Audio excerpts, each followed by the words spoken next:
Jadi Allah itu menciptakan manusia cuma satu tujuannya kok. Allah ingin dikenal.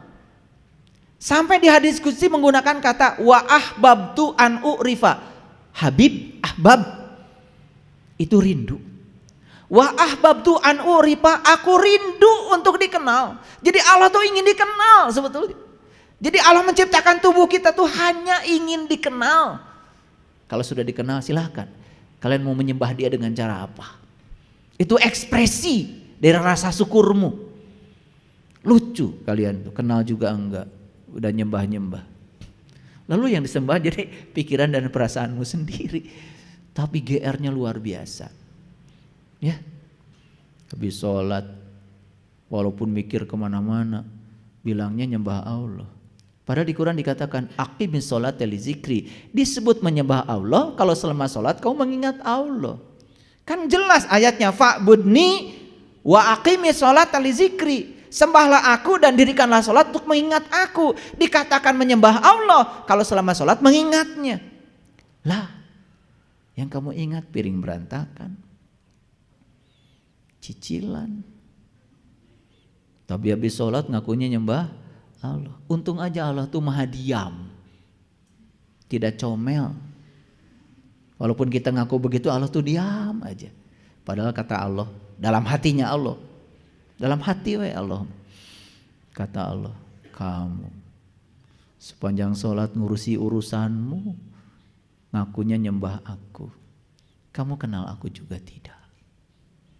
Maka Nabi Muhammad kan mi'raj dulu baru sholat. Sunnahnya begitu, jumpa dulu baru nyembah. Kita nyembah terus, gak mau jumpa. Akibatnya yang kita sembah hanya persepsi kita sendiri. Jadi hasilnya seperti apa? Ya hasilnya kayak gitu. Giliran marah tetap marah, giliran bohong tetap bohong. Betul? Giliran ada hak orang lain yang bisa diambil karena orang lain nggak tahu, diambil juga. Itu tidak waslat, itu nggak sholat. Karena kalau orang sudah sholat, sudah manunggal, sudah waslat. Karena kita gagal berwudu. Karena selama ini kita mengatakan wudu bersuci. Padahal wudu itu artinya berpisah. Berpisahlah kamu dengan selainnya. Kemudian sholat. Maka otomatis kamu akan manunggal bersamanya. Jadi wudu dan sholat itu satu paket. Kalau tahu ilmunya. Nah, gimana caranya berpisah dengan yang selain Allah? Karena kita selama ini cuma menjalankan wudu secara syar'i saja. Itu pun tidak mengubah kesadaran. Makanya Nabi Muhammad mengajarkan doa-doa wudu, mengafirmasi tubuh. Ketika beliau mengambil air, disedot ke hidung, beliau mengajarkan doa kan, ya Allah, masukkanlah bau surga ke dalam hidungku. Ketika membasuh wajah, ya Allah putihkan wajahku dengan cahaya. Ketika membasuh kaki, ya Allah kuatkan kakiku dalam menjalani syiratmu. Ada afirmasi yang diajarkan. Kita wudu, dah, penting mah basuh. Betul nggak? Tidak ada kesadaran yang ditumbuhkan. Nah kalau ingin belajar itu nanti ada episode khusus ya. Ada di kita ada namanya workshop khusus pelatihan sholat khusyuk. Saya tadi pagi dapat WA dari sahabat-sahabat yang udah ikut pelatihan sholat khusyuk. Ya Allah, betapa nikmatnya. Bahkan setelah selesai sholat pun tetap sholat. Akibatnya sholat itu tidak dibatasi oleh ruang dan waktu. Itu yang dikatakan di Quran, walladzina hum ala sholawatihim yuhafidun. Sholatnya sudah tingkatan sholawat, terhubung terus, yuhafidun, terpelihara. Kalau sudah terhubung terus dengan Allah, terpelihara, tidak ada rasa takut, tidak ada rasa cemas. Itulah yang dikatakan di Quran, ya ayyuhallazina amanu wa tatmainu qulubuhum bi zikrillah, ala bi zikrillah tatmainul qulub. Hanya dengan mengingat Allah kolbumu menjadi tentram. Kapan kolbu kita bisa mengingat Allah? Kalau sudah terbuka, karena gak mungkin bisa mengingat kalau tidak menyaksikan. Syarat untuk mengingat harus tahu yang diingat. Makanya semua perintah mengingat Allah selalu diawali dengan haji. Coba lihat di Quran surat Al-Baqarah 198. Fa iza afadtum min Arafah fazkurullah. Apabila kamu sudah menyelesaikan babak Arafahmu, ingatlah Allah. Kan Arafah itu tempat wukuf, puncaknya haji. Jadi haji itu perjalanan menuju Baitullah untuk apa? Berjumpa dengan Allah. Diulangi di ayat lain, fa idza qadaitum manasikakum fazkurullah. Semua perintah mengingat Allah diawali dengan perintah haji. Jadi artinya haji dulu baru bisa ingat kepada Allah. Nah, makanya haji ada dua, ada yang syar'i, kita pergi ke sana itu juga wajib bagi umat Islam. Ada yang hakiki. Kita menerjemahkan semua simbol-simbol haji di sana untuk melakukan perjalanan ke dalam diri. Baru ketemu hakikatnya, baru ketemu syariatnya, simetri. Baru itu ada dampaknya. Maaf ya, kalau cuma muter 7 putaran di Ka'bah, nggak tahu apa hakikat dibalik angka 7.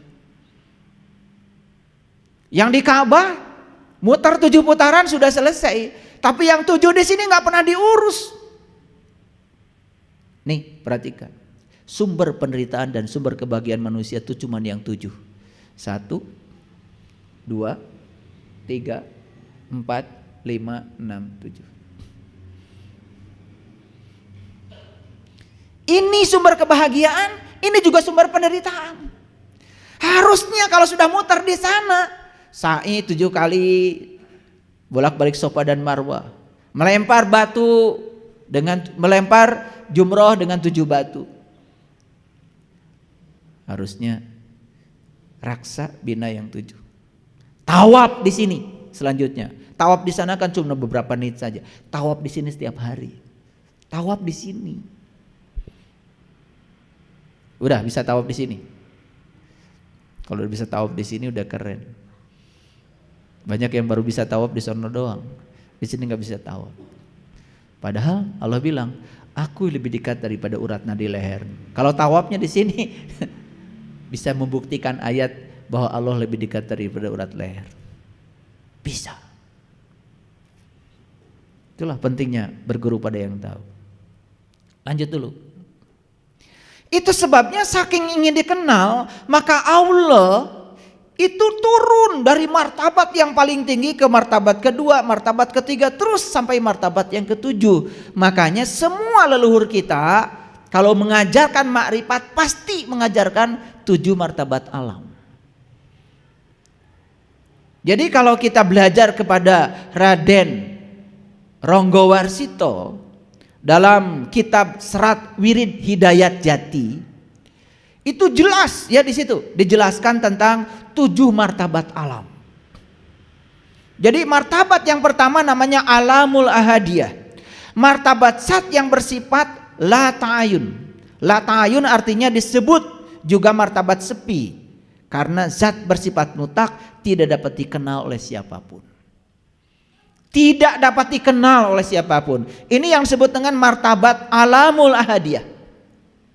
Makanya kemudian dia turun ke martabat yang kedua yang disebut dengan alamul wahdah. Disebut pula hakikat Muhammad. Jadi Muhammad itu artinya terpuji.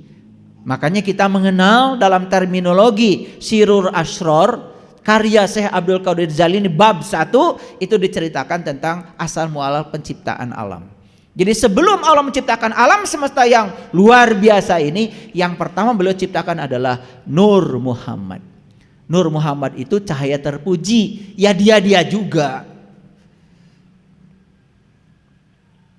Makanya ada Nurullah, Nur Muhammad, Nur Insan, diikat semuanya, itu disebut ruh. Makanya ruh dengan jiwa beda. Ruh itu bahasa Arabnya ruh, kalau jiwa bahasa Arabnya nafs, diri. Nah yang harus bersaksi bukan ruh, tetapi nafs, diri, yang disebut dengan Nur Insan. Makanya turun dari martabat alamul ahadiyah ke alamul wahdah. Ini adalah permulaan ta'ayun yang disebut dengan sifat nyata.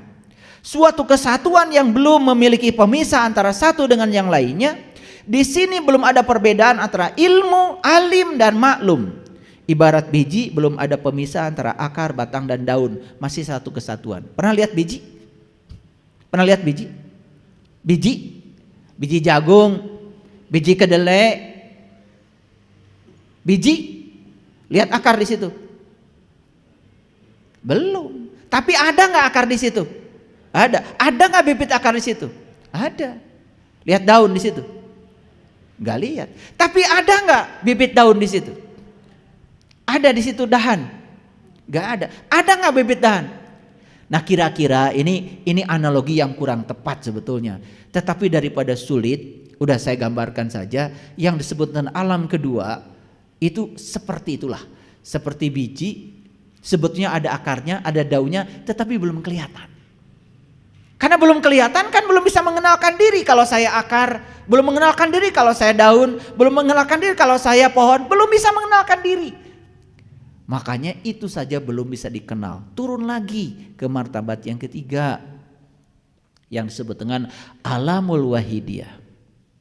Itu yang disebut dengan hakikat manusia. Ini pun baru hakikat manusia, hakikat manusia yang disebut dengan jiwa. Makanya, maaf, saya potong dulu sampai di sini. Nurullah, Nur Muhammad, Nur Insan, Gumulung Manunggal disebutnya adalah ruh. Nah, Nur Insan ini harus bersaksi pada Nurullah dan Nur Muhammad. Kalau dia sudah bersaksi pada Nurullah dan Nur Muhammad, itu sudah mengalami syahadat sejati. Makanya Raden Ronggowarsito menyebut kitabnya beliau itu adalah Serat Wirid Hidayat Jati. Jadi apakah ini cocok dengan ajarannya Al-Quran? Cocok. Kan di Quran disebut laqad kafarul ladzina qalu innallaha salisu salasa. Kafirlah orang-orang yang mengatakan Allah salah satu dari yang tiga. Berbicara tentang Allah ya harus Nurullah, Nur Muhammad, Nur Insan. Satu kesatuan itu namanya tauhid. Itu dijelaskan dalam Quran surat Al-Maidah ayat 73. Nanti bakal masuk ke situ kalau yang mau belajar lebih lanjut. Ini baru brainstormingnya. Jadi ini bukan kajian, bukan santapan ruhani, ini bukan. Ini baru kajian untuk mengantarkan kita supaya kita bisa santapan ruhani. Santapan ruhani belum. Kalau ngaji dengan saya jangan GR. Tadi saya ikut santapan ruhani luar biasa. Apa? Ini baru santapan pikiran. Sebab pikiranmu mikir itu aja. Santapan ruhaninya belum.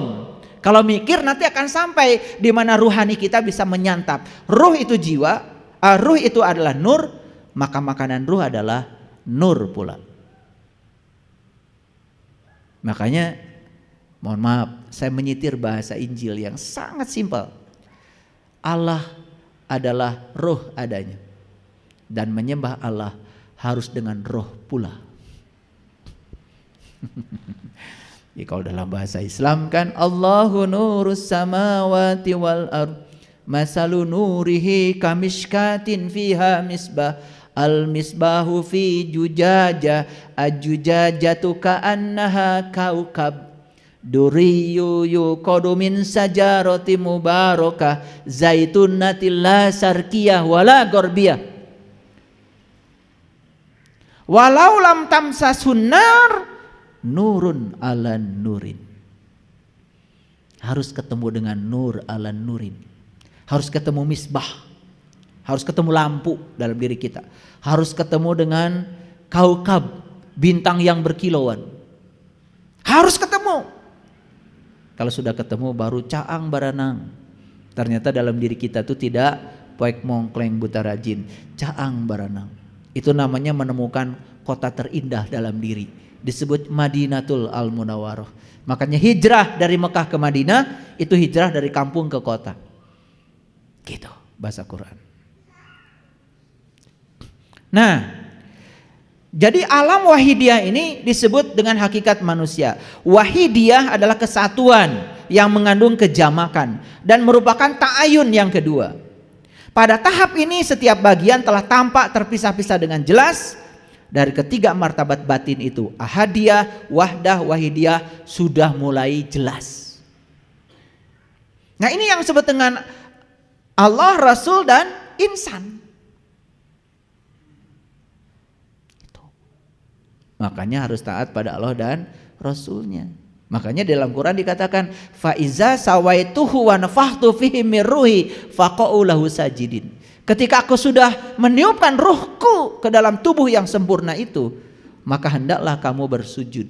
Jadi sujud dalam terminologi hakikat bukan sekedar membungkukkan badan, tapi sujud itu adalah jiwa selalu taat kepada sang pembimbing dalam dirinya, yaitu Allah dan Rasul yang sejati dalam dirinya. Nah hadirin, kalau jiwa kita sudah manunggal dengan Allah dan Rasulnya, sudah bisa mendengar, berkomunikasi dalam diri, mual salah. Mual salah. Da salah mah asalna tina pikiran. Pikiran yang tidak tercahayakan oleh ilahi. Maka disebut pikiran gelap. Pikiran gelap itu yang disebut dengan ego. Ego disebut diri palsu. Jadi diri palsu itu adalah pikiran yang gelap. Itu yang suka yuwaswisu, yang suka ngaharewos, suka mencelakakan kita. Itu yang sering kita turuti. Nah, karena sang jiwa masih terpisah dengan Allah dan Rasul yang sejatinya dalam diri. Makanya Rasul sejati itu ada di sini. Sifatnya 4, sidik, amanah, fatonah, balagoh. Aya di dia nyampak. Dari orang mah hayo we diajar sifat Rasul 4. Sidik, amanah, fatonah, balagoh. Sah Rasul tuh Nabi Muhammad. Iya, Nabi Muhammad punya sifat 4 itu. Tapi 4 sifat itu dititipkan juga padamu. Coba kalau bohong, ada yang negur dari dalam? Coba kalau bodoh, langsung bilang, aduh bodoh gue. Suka begitu? Iya, karena fatonahnya ada di sini.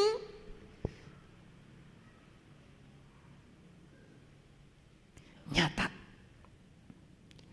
Ngan hanya kau, tara diturut kurang. Betul?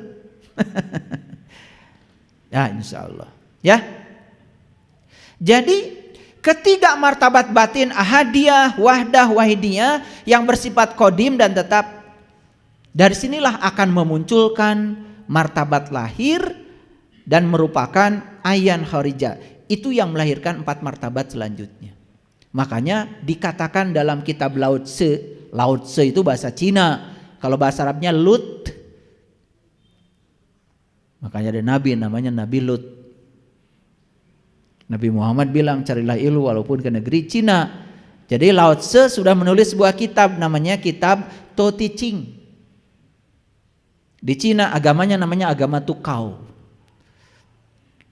Nah ternyata di dalam kitab To Te Ching juga dikatakan sat pertama, sat kedua, sat ketiga. Sat pertama melahirkan sat kedua melahirkan sat ketiga. Ketika sat ini gumulung manunggal dan menyebar memenuhi seluruh seantero alam semesta. Makanya orang-orang yang sudah tinggi spiritualnya mengatakan Tuhan berada di tubuh yang berbeda. Tuhan yang sama berada di tubuh yang berbeda. Bahasa Qurannya apa? Inna robbaka ahata binas. Sesungguhnya Tuhanmu meliputi segala manusia. Jadi kalau kita melihat orang, lihat hakikat orang. Hakikat orang kan sebetulnya dia juga. Makanya kenapa kita bermusuhan? Makanya apa bedanya malaikat dengan setan?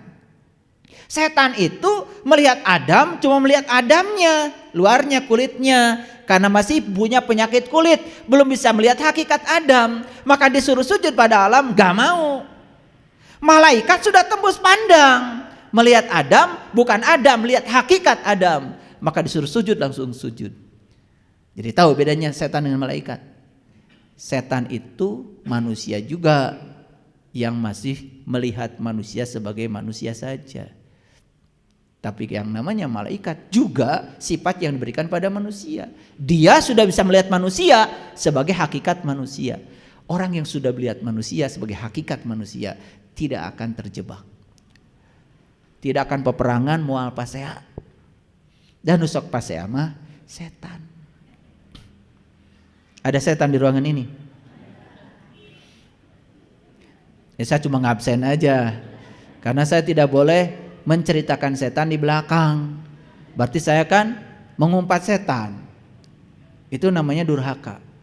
Jadi saya bicara tentang setan langsung di depan setan. Jadi ini tidak termasuk mengumpat.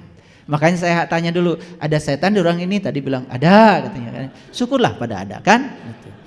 Jadi setan itu juga manusia juga, bungkelekan. Betul nggak? Huluna segede munding, awakna segede hurang. Ayana dikuring, rupana jiga maneh. Punten ya. Itu bahasa Garutnya mah begitu. Makanya kalau di Garut mah definisi setan tuh udah canggih dari dulu. Waktu saya ngaji di pesantren diajarkan definisi setan tuh begitu. Huluna segede munding, awakna segede hurang. Ayana dikuring, rupana jiga maneh, kata guru saya begitu. Oh, setan teh geuningan maneh. Maneh lain urang. Paham ya?